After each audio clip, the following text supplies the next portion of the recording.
విన్నపాలు వినవలే వింత వింతలు పన్నగపు దోమదర పైకెత్తవేలయ్య విన్నపాలు వినవలే వింత వింతలు. కదా మేక తల పెడదామన్నాడు. ప్రాణప్రతిష్ఠ చేస్తే ఆ మేక తల వచ్చినాక దక్షుడికి బుద్ధి వచ్చిందట. మాట ఉండంగా బుద్ధి ఉండంగా శివదూషణ చేశాను, శివనామం చెప్పలేకపోయినాను, అందుకోసం నాకు ఈ గతి పెట్టింది అనుకుంటాడు. ఈ కథ ఎవరి కోసం అండి అంటే మనదే కథ ఇది. పళ్ళన్నీ ఊసిపోయిన తర్వాత, కళ్ళు కనిపించకుండా అయిపోయిన తర్వాత, చెవులు వినరాకుండా అయినాక, చేతులు లేవకుండా అయినాక భజన చేయడం కాదు. అన్ని సవ్యంగా ఉన్నప్పుడే భగవంతుని నామస్మరణ చెయ్యాలి. ఒకటి, ఎవరి మీద విరోధాలు పెట్టుకోకుండా కార్యాలు చేయాలి. రెండు, శివదూషణ కానీ వైష్ణవ దూషణ కానీ ఏ దూషణ అనేటువంటిది వీరు పెద్ద వారు చిన్న అని ప్రపంచంలో ఏమీ లేదు. అందుకోసమే ఎవడైతే ప్రపంచంలో నేను ప్రపంచంలో ఉండేటువంటి యొక్క అందరికీ నేనే దాసుణ్ణి అని అనుకోగలుగుతాడో వాడు సుఖంగా సంతోషంగా ఉంటుంటాడు. పాపం స్తుతించాలనుకున్నాడు కానీ అన్నాట మేక తిరిగా. ఇప్పటికీ శివాలయాలలో కూడా రుద్రాభిషేకం అయిపోయి అలంకారం అయిన తర్వాత ఒకసారి ఇట్లా అది ఏంది డమరకంలాగా ఓ అంటుంటారు. అదే ఇష్టపడ్డాడట శివుడు. నీకు మంత్రం రాకున్నా మంచిది, అందరికీ నోరు తిరుగుతుందా, మంత్రాలు వస్తాయా, మేకలు చదువుతాయా మంత్రాలు, కోళ్ళు చదువుతాయా మంత్రాలు, పావురాలు చదువుతాయా, కేవలంగా మనస్సు చేత ధ్యానం చేస్తే అయిపోయాయనుకున్నాడు. దక్షయజ్ఞం యొక్క సారాంశాన్ని శ్రీశుక భగవానుడు పరీక్షిత్తు మహారాజు గారికి చెప్తున్నాడు. పరీక్షిత్తు రాజేంద్ర, ఏ కార్యక్రమాలు ఏవి జరిగినా దేనికైనా ఏది ప్రధానం తెలుసునో, ఏ కార్యక్రమానికైనా మనస్సు ప్రధానమైంది.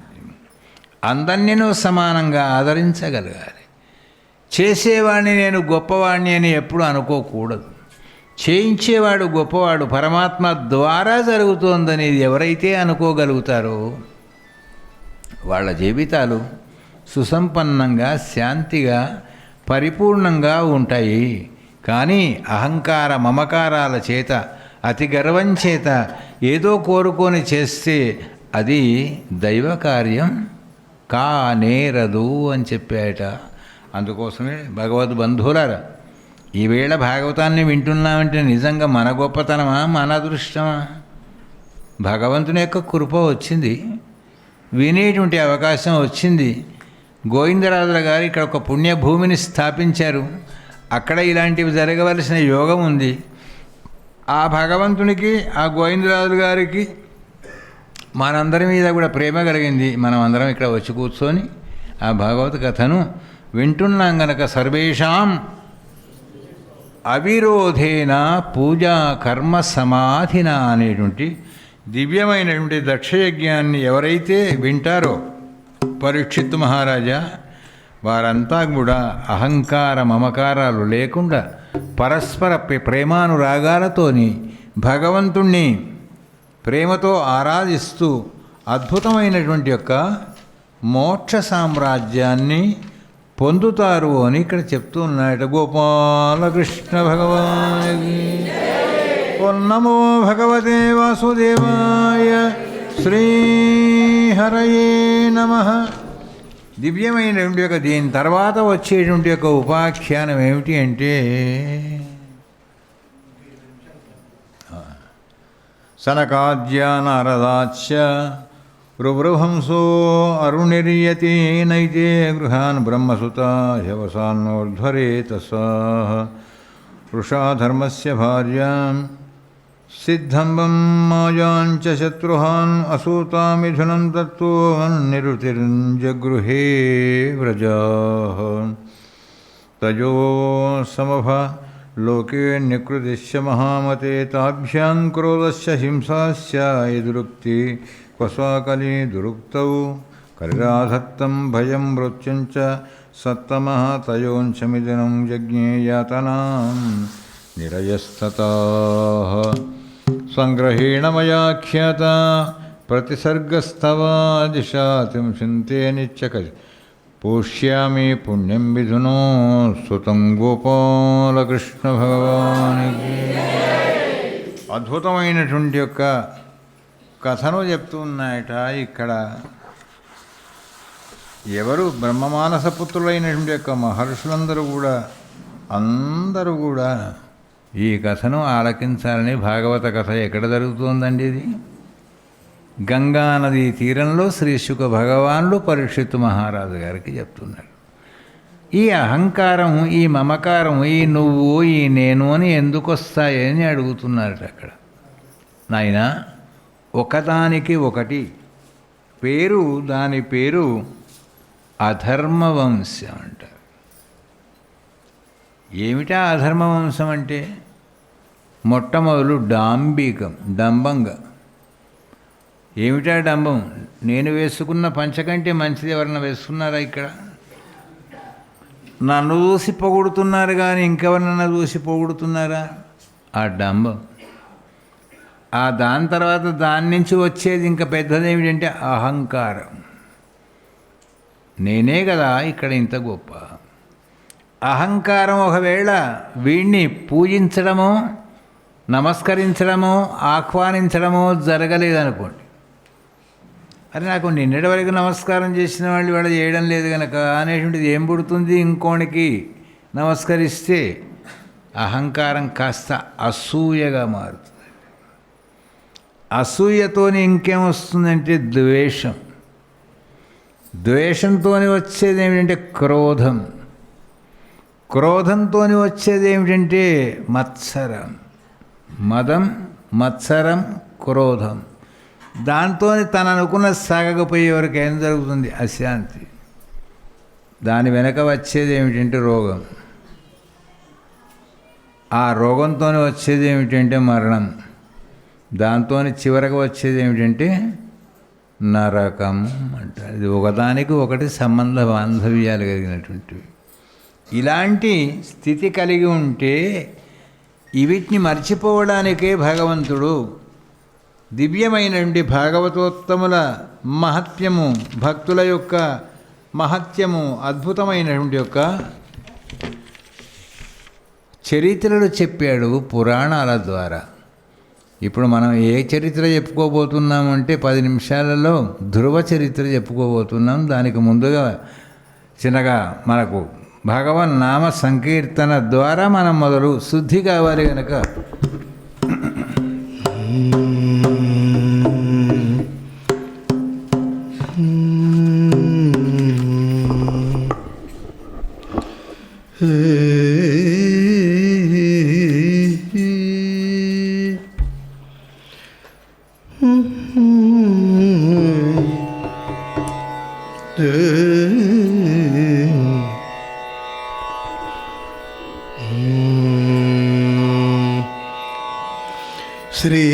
శ్రీరాఘవం దశరథాత్మజమప్రమేయం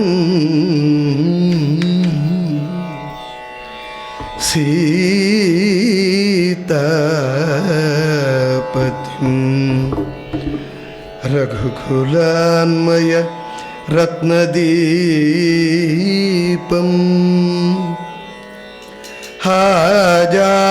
ఆజానుబాహుం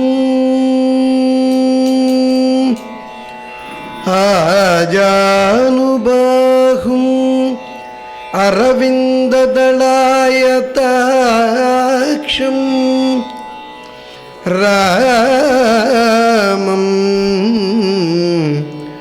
రామం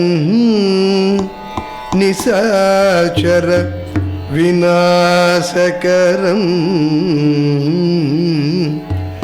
నమామి.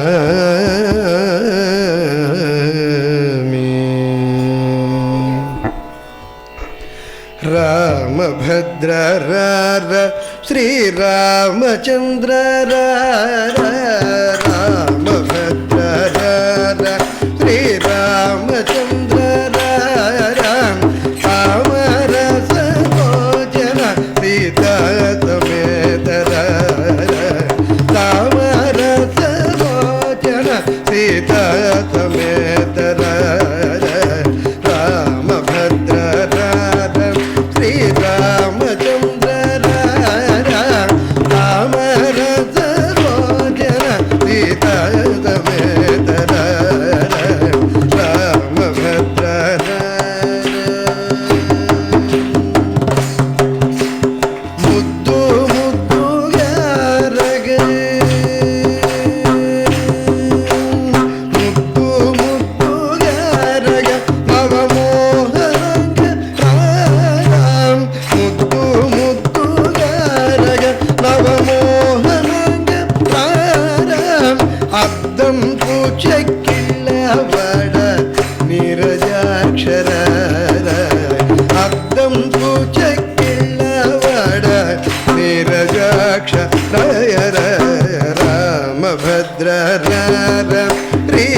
గరి సరి గమ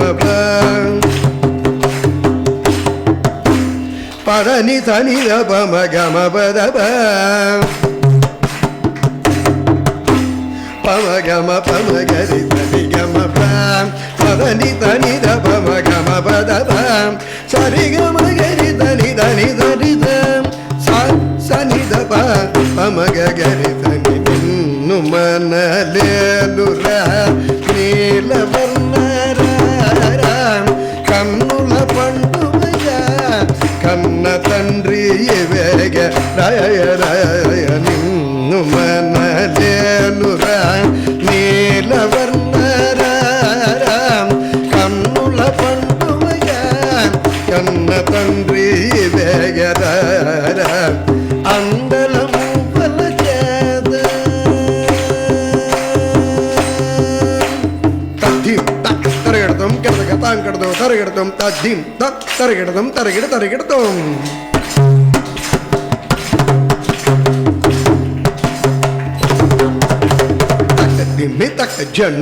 దిమ్మి తక్క జన్ను తత్తికిట్టత్తం తరగడతగతం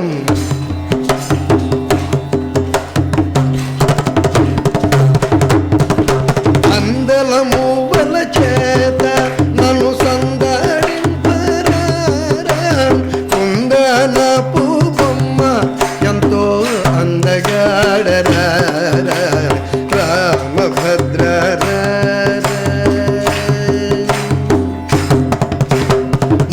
జగములకు ఆది మూల బ్రహ్మరా జగములకు ఆది మూల బ్రహ్మరా గజ్జల తప్పుళ్ళు గల్లు గల్లు అంటురా జగములకు ఆది మూల బ్రహ్మరా గజ్జల తప్పుళ్ళు గల్లు గల్లు అంటురా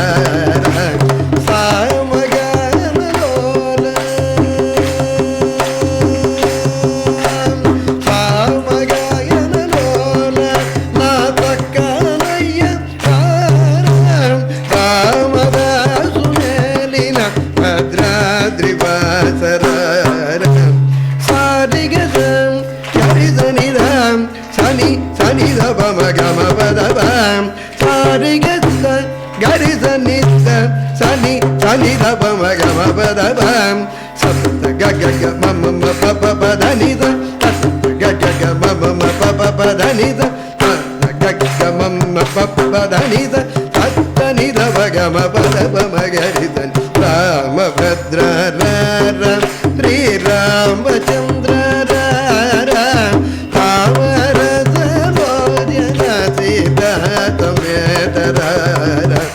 राम लक्ष्मण जानकी जय बोलो हनुमान की राम लक्ष्मण जानकी जय बोलो हनुमान की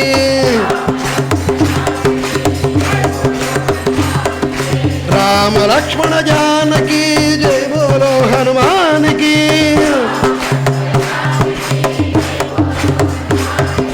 राम लक्ष्मण जानकी जय बोलो हनुमान की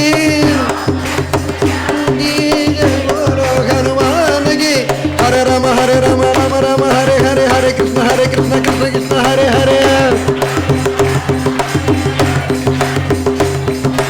हरे राम राम राम हरे हरे हरे कृष्ण कृष्ण कृष्ण हरे हरे हरे राम राम राम हरे हरे हरे कृष्ण कृष्ण कृष्ण हरे हरे हरे राम राम राम हरे हरे हरे कृष्ण कृष्ण हरे हरे राम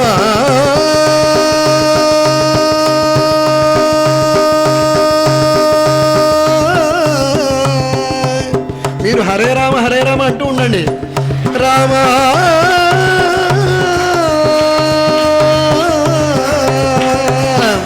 राम जय बोलो रामचंद्र महाराज की जय बोलो सीता माई की जय बोलो లక్ష్మణ భరత శత్రుఘ్నులకు జయములో ధీర వీర శూర పవన సుత హనుమాన్ కి. సంగ్రహేణ మయా ఖ్యాతః ప్రతిసర్గస్తవానఘ త్రిషు త్వయి తత్వమాన్ పుణ్యం మిథునోత్యాత్మనోమలం.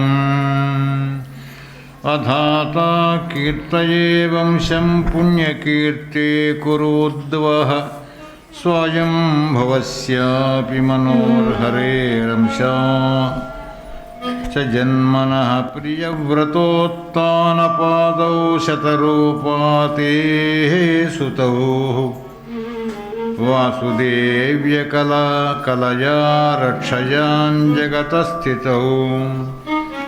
ధ్యాయే ఉత్తానపాదస్య సునీతి సురుచిస్తయోః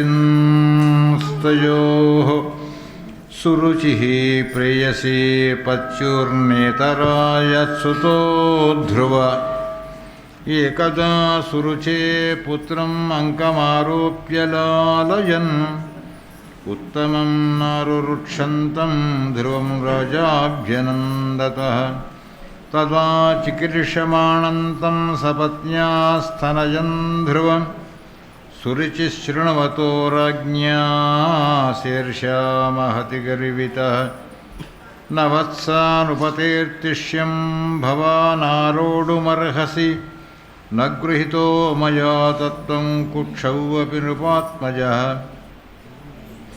బాలోऽసి బతనాత్మానామన్యస్త్రీగర్భసంభృతం నూనం వేద భవాన్ యస్య దుర్లభార్తే మనోరథ తపసా రాజ్యపురుషం తస్యైవానుగ్రహేణ మే గర్భత్వం సాధయాత్మానం యదీచ్ఛసి నృపాత్మజం. మాతు సపత్న్యా సదురుక్తివిద్దః శసన్నురుషదండహతో యధాసి హిత్వా విశంతం పితరం సన్నవాచం జగామమాతో ప్రరుదం సకాశం. తం నిం శ్వసంతం స్ఫురితాదరోష్ఠం సునీతిరుత్సంగౌదూక్ష్య బాలం నిశమ్య తత్పౌరముఖాన్నితాంతం స విద్యతే యద్గదితం సపత్న్యా. సోత్రుజ్యం ధైర్యవిలాపశోకః దావాగ్నినా దావలతేన బాలః. వాక్యం సపత్న్యా స్మరతి సరోజ శ్రియా దృశా బాష్వ కళామువాచ. గోపాలకృష్ణ భగవాన్. పరీక్షిత్ మహారాజా, చాలామంది దేవునికి నా పైన దయలేదండి అంటుంటారు. అసలు దయ అనేటువంటి పదానికి భగవంతుడే రూపం. ఆయనకు దయ లేకపోవడం ఏమిటి? ఆయనకు కావలసినంత దయ ఉంది, కానీ ఆ దయను పట్టుకునే పాత్ర మన దగ్గర లేదండి. అందుకే ఆళ్వారాచార్యులు చెప్తారు, శ్రీశైలేశ దయాపాత్రం దీభక్త్యాది గుణార్ణవం. తండ్రి, నీకు దయ ఉంది, కానీ ఆ దయను తీసుకునే పాత్ర మా దగ్గర లేదు. తప్పు మాది కానీ నీది కాదు. పండు తెంపుకునే యోగ్యత లేక అందని ద్రాక్ష పళ్ళు అంటుంటారు. తెంపుకోగలిగితే ఆ ఫలం నీ చేతికి వస్తే అనుభవిస్తే నీకు ఆనందం కలుగుతూ ఉంటుందయ్యా. అట్లాగే ఈ లోకంలో ఉండేటువంటి యొక్క అనేక ఎగ్జిబిషన్ లాంటిది లోకం. ఏది చూసినా మనకే కావాలనిపిస్తుంది. ఆ కనిపించిందల్లా పట్టుకుందామంటే వీల్లేదండి. దానికి కొన్ని కట్టుబాట్లు ఉన్నాయి. పాపం ఆయన ఎవరో ఇల్లు కట్టుకున్నాడు, మనం మంగళవాయిద్యాలతో గృహప్రవేశం చేయవచ్చా? ఆయన ఊరుకుంటాడా? జవరి మెడలోనో అందమైన గొలుసు కనిపించింది, తీసుకొని వేసుకుంటామా? వేసుకుంటే ఏమంటారు వాళ్ళను? వాళ్ళకు పేరుంది, చోరులు అంటారు. కానీ ప్రపంచంలో ఉండే వస్తువులన్నీ నాకే కావాలి అని అంటాడు. కానీ ప్రపంచంలో ఉండే వస్తువులకు మూలమైన వాడిని పట్టుకోవడం చేత కాదే. ఓ రాజుగారు ఎగ్జిబిషన్ పెట్టాడు, దానికి ఓ బోర్డు పెట్టాడు, దానికో 4 అంతస్తుల బిల్డింగ్ పెట్టాడు. ఆ బిల్డింగ్ ముందర బోర్డు రాశారు, మహాజనులారా, ఎవరైనా ఏదైనా ఏ వస్తువు అయినా కావలసిన వాళ్ళు ఇగో ఈ ఎగ్జిబిషన్లోకి వచ్చి తీసుకోవచ్చు. రూపాయి మాత్రం పెట్టవలసిన అవసరం, డబ్బులు పెడితేనే అంతమంది పోతున్నారు ఎగ్జిబిషన్ కంటే, ఫ్రీ అంటే ఎంతమంది వస్తారండి? అయ్యా మరి మేము మా కుటుంబం మాకు 18 మంది ఉన్నాము, అందరం మనిషి ఒక్కడే తీసుకోవచ్చు. కానీ రూల్ ఒకటి ఉంది ఇక్కడ, ముట్టిన వస్తువును మళ్ళీ అక్కడ పెట్టవద్దు, పట్టుకొనే ఉండాలి. ఈ వస్తువు మార్చి ఇంకో వస్తువు తీసుకోవచ్చు.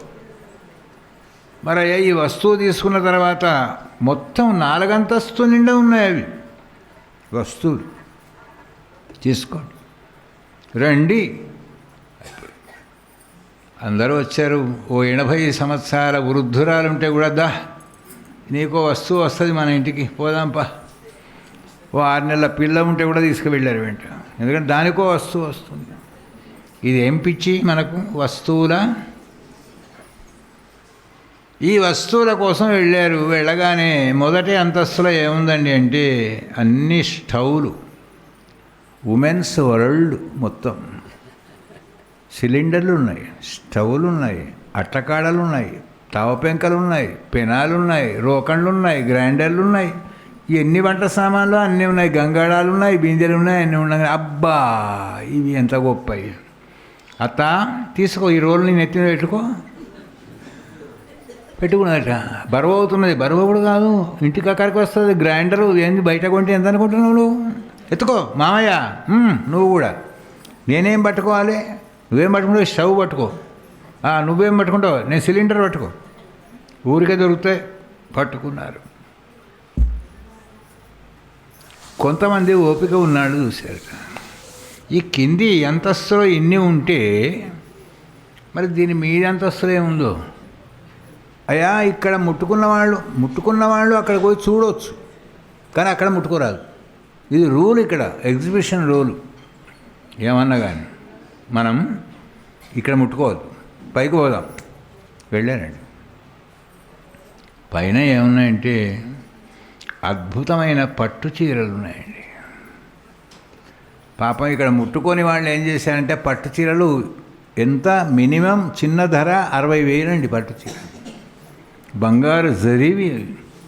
తలా ఒకటి తీసుకుంటే ఈ రుబ్బు రోళ్ళు రోకళ్ళు పట్టుకున్న వాళ్ళు అనుకున్నాడు. ఈ బరువైన ఇనుపై పట్టుకుంటే పైకి వస్తే పట్టు చీరలు దొరుకుతుంటే పాపం వాళ్ళు ఎంత అదృష్టవంతులు. వాళ్ళు చీరలు చూస్తున్నారు, మురిసిపోతున్నారు. అయ్యా మేము పైకి వెళ్ళొచ్చా? వెళ్ళొచ్చు, అందరూ వెళ్ళొచ్చు. ఈ రుబ్బు రోళ్ళు రోకళ్ళు పట్టుకున్న వాళ్ళు కూడా మోయలేక నువ్వు యజంగానే ఈ రోలు పెట్టుకున్నా నేను అని వాళ్ళకొళ్ళు తిట్టుకుంటూ పోతున్నారు వీళ్ళు. 2వ అంతస్తు పోయి 3వ అంతస్తు పోయి అక్కడంతా మొత్తం వెండి సామాన్లు అండి, వెండి గంగాడాలు, వెండి బిందెలు, వెండి చెంబులు, వెండి పట్టాగొలుసు, ఎన్నో వెండి సామాన్లు.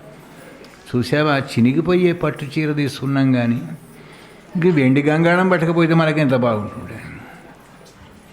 నువ్వే మొదలు ముట్టుకున్నావు అక్కడ, నేను తీసుకుంటాను అని కొంచెం కొట్లాడుతున్నారు వీళ్ళు. ఏదో చీరల వాళ్ళు. ఏం ముట్టుకొని వాళ్ళు మనిషికో వెండి సంకలో పెట్టుకున్నారు వాళ్ళు. ఈ రుబ్బు రోళ్ళ వాళ్ళైతే సోకాలు పోస్తున్నారు. ఏమి రుబ్బు రోళ్ళు రోకళ్ళు స్టవ్లు అన్నీ పట్టుకుంటే. మరి కొంతమంది అన్నారు ఒకదానికంటే ఒకటి గొప్పగా ఉంది కనుక ఆ పైన ఏముందో చూద్దాం, మనం ఇక్కడే ముట్టుకోవద్దు. పైకి వెళ్ళి చూస్తే ఏమైందండి, జిగేలు అనే బంగారు నగలు ఉన్నాయి అక్కడ. వజ్ర వైఢూర్య గోమేదిక పుష్పరాగ ఇంద్రనీళ ప్రవాళ మౌక్తికాది నగలను ఉంటే మనిషోటి నువ్వు ఒకటి వేసుకో, నేను ఒకటి వేసుకో. వెండి వాళ్ళు అనుకున్నట్ట 3 అంతస్తులు ఓపిక పట్టుకున్న వాళ్ళం. ఇంకొక అంతస్తు ఓపిక పట్టుకుంటే ఈ వెండి కంటే బంగారమే దొరికేది కదా మనకు. చూసావా, ఆ బంగారం వేసుకున్న వాళ్ళు ఎంత అదృష్టవంతులు. వెండి వాళ్ళు అంటున్నారు, ఏమోనమ్మా అదృష్టమంతా మీకే ఉంది, మాకేమో చీరలు దొరికినాయి చినిగిపోయాయి. అయ్యా మీ అందరికంటే మేము దురదృష్టవంతులం. రుబ్బు రోడ్లు, రోకళ్ళు, స్టవ్లు, అట్టకాడలు, సిలిండర్లు ఇవి మోసుకొని వస్తాం. అయ్యా పైన ఏముంది, ఇక్కడ పైన ఏముందని మీరు అడిగా మేము చెప్పామండి, మీరు చూడమే అంతే. ఒక అమ్మాయి చూసిందట, వీళ్ళు ఇవన్నీ తీసుకుంటున్నారు, ఇంకా పైన ఉందో చూద్దాం అని పైకి వెళితే ఏమీ లేదు అక్కడ. కానీ ఒక వ్యక్తి కూర్చున్నాయట. బాబు, ఈ వ్యక్తి ఎవరు? అమ్మా, ఈ ఎగ్జిబిషన్కు మొత్తం యజమాని ఆయన్ని.